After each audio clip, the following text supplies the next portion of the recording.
What I would like to say today is I am here not only because I work for the Community Workers Cooperative, and I'm delighted that the Community Workers Cooperative has formed this new alliance with the trade union movement, but to say I actually want to start saying yes. I want to start saying yes to a new vision for Ireland. I'm sick of saying no. I've been saying no for quite a while now, and it's gotten us nowhere. So it's no longer any use to say no to what the government is doing. We need to start telling the government that we need a new vision.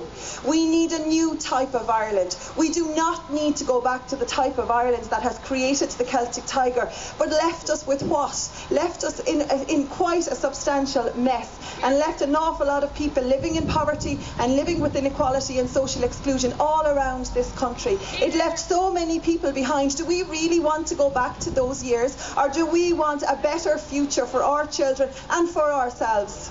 Yes. Well, I would say yes, and I would call on the government to do that.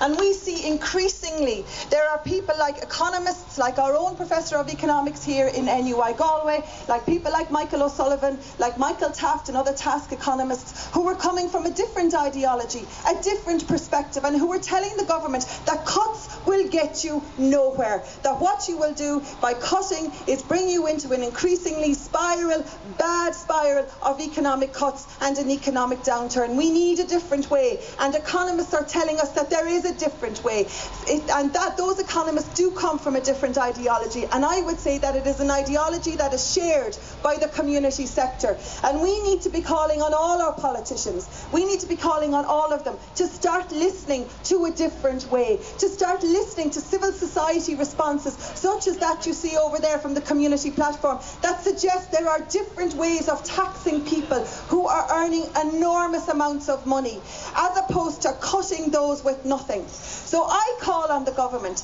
to help us as a society to stop saying no, to help us as a society to lead us into a new Ireland, to lead us into a new vision where equality and justice and fairness are the order of the day. Thank you. Gormina Mazik.